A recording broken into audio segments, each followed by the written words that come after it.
တိုးတက်လာတဲ့ AI နည်းပညာခေတ်ကြီးထဲမှာဘာသာစကားတွေကိုလည်းဆရာမလိုပဲလေ့လာလို့ရလာပါတယ်ဒီနေ့တော့ကိုဘာသာ self learning လုပ်ချင်တဲ့သူတွေအတွက် AI နဲ့အင်္ဂလိပ်စာလေ့လာတဲ့နည်းကိုပြပြပေးပါမယ်ဒီလိုမျိုး AI နဲ့အင်္ဂလိပ်စာလေ့လာဖို့အတွက်ကျွန်တော်ဒီနေ့ဗီဒီယိုမှာအပိုင်းလေးနှစ်ပိုင်းခွဲထားပါတယ်ပထမတစ်ပိုင်းကတော့ AI နဲ့ English speaking practice လုပ်တဲ့နည်းလေးဖြစ်ပါတယ်ဒုတိယတစ်နည်းကမှအင်္ဂလိပ်စာကို basic ကနေလေ့လာဖို့အတွက် AI ကိုအသုံးပြုတဲ့နည်းလေးပြပြပေးပါမယ်ပထမဦးဆုံး English speaking practice လုပ်ဖို့အတွက်ကကျွန်တော် software လေးတစ်ခုတွေ့ထားပါတယ်အဲ့ဒါကတော့ ELSA ဆိုတဲ့ 𝗙𝗏 လို့ပဲအတန်ထွက်မလား 𝗙𝗏 AI ဆိုတဲ့ software လေးဖြစ်ပါတယ်ဒါလေးကိုကျွန်တော်တို့အနေနဲ့ Play Store မှာသွားပြီး download ဆွဲလို့ရပါတယ်ပြီးရင်တော့ထိပ်ဆုံးမှာတွေ့တဲ့ဒီ software လေးဖြစ်ပါတယ်ဒါလေးကိုမိတ်ဆွေတို့ install တင်လိုက်ပါဒီ software လေးကမိတ်ဆွေတို့ကို English speaking practice လုပ်ဖို့အတွက်တော်တော်လေးကောင်းတယ်လို့ကျွန်တော်တွေ့ထားပါတယ်ဆိုတော့ဒီ software လေးတွေကိုဝင်လိုက်ပါဒီ software လေးတွေဝင်ပြီးသွားပြီဆိုရင်ကျွန်တော်တို့အနေနဲ့ဒီမှာ account တစ်ခုဖောက်ဖို့လိုပါတယ်ဒီမှာဆိုတော့ login လေးနှိပ်ပါ login နှိပ်လိုက်တဲ့နေရာမှာကျွန်တော်တို့က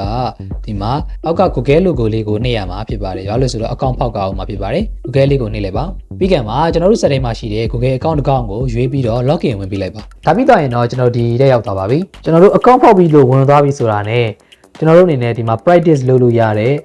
AI conversation ဆိုတဲ့ tab လေးရှိပါတယ်အဲ့ဒီမှာဒီမှာ conversation လုပ်ချင်တဲ့ဒီ model တွေကိုမိတ်ဆွေတို့ရွေးလို့ရပါတယ်အဲ့ဒီမှာကျွန်တော်ကဒီမှာ easy mode ဖြစ်တဲ့ plan a holiday ကိုရွေးလိုက်မယ်ပြီးရင်တော့ next ကိုနှိပ်ပါမယ်ပြီးရင်တော့ start conversation ဆိုတော့နှိပ်ပါ You are on your way to the airport with your friend Rory. Talk about your excitement for the trip and the activities you both look forward to experiencing. I can't believe we're already on our way.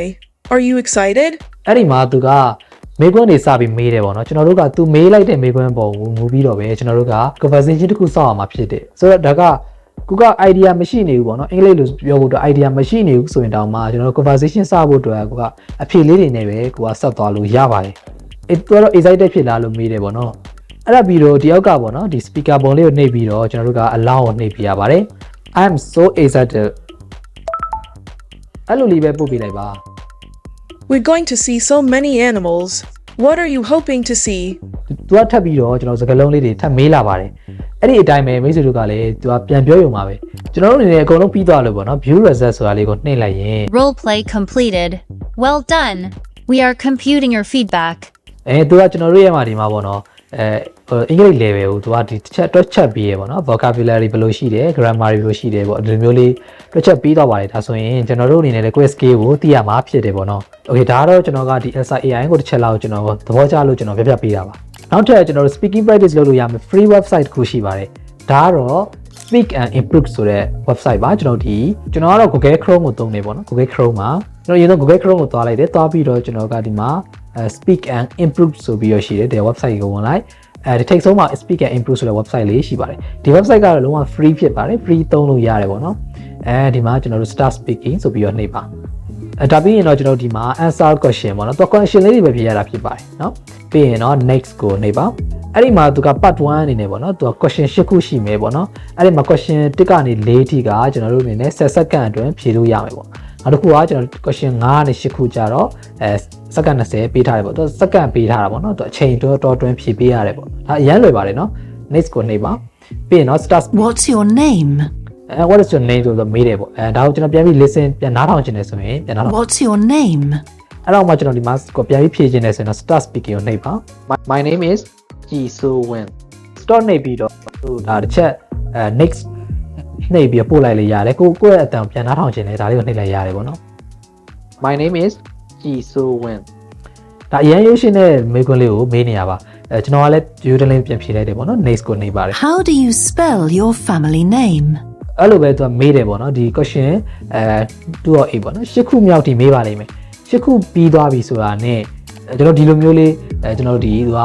complete ဖြစ်ကြောင်းလေးပြပြလဲပြီးရင်ကျွန်တော်ရဲ့ score ကိုဒါအမှတ်စင်းရင်ပေါ့နော်ဒါဆိုပြပြီးတယ်ဒါလည်းတော်တော်လေးမိုက်တယ်ဒါ website လေးပါအမေဆိုတို့ကိုမှာ English speaking ကို practice လုပ်ချင်တဲ့သူတွေဒီ website ကနေသွားလို့ရတယ်ဒါတော့ part 1အနေနဲ့လည်းမေးပြီးတော့ part 2အဲ့လိုမျိုးပဲဆက်ပြီးတော့ question လေးဖြည့်သွားပြီးတော့ကိုယ့် speaking practice ကိုလေ့လာလို့ရမှာဖြစ်ပါတယ် okay ပထမတစ်ပိုင်းကတော့ပြီးသွားပါပြီဒုတိယတစ်ပိုင်းအနေနဲ့ကျွန်တော်တို့အင်္ဂလိပ်စာကိုကျွန်တော်တို့ဒါ basic ကနေကိုယ့်ဘာသာကိုဒါလေ့လာချင်တယ်ဘယ်လို AI နဲ့ကျွန်တော်လေ့လာလို့ရမလဲပေါ့နော်ကိုကမေးခွန်းလေးမေးချင်တယ်သူကလည်းကိုယ်သင်ပေးစေချင်တယ်အဲ့လိုမျိုးဆိုဘယ်လိုလုပ်မလဲဒါကတော့ကျွန်တော်တို့မေးလို့မရတဲ့ ChatGPT ပဲဖြစ်ပါတယ်ဒါ ChatGPT ကနေကျွန်တော်တို့အကုန်လေ့လာလို့ရပါတယ် ChatGPT အကောင့်ဖောက်တဲ့နည်းတွေသုံးပြတဲ့နည်းတွေမျိုးဆိုတော့လောက်ဆိုရင်တော့သိလောက်ပြီးထင်ပါတယ်ဆိုတော့ဒါတွေကိုကျွန်တော်မပြောတော့ဘူး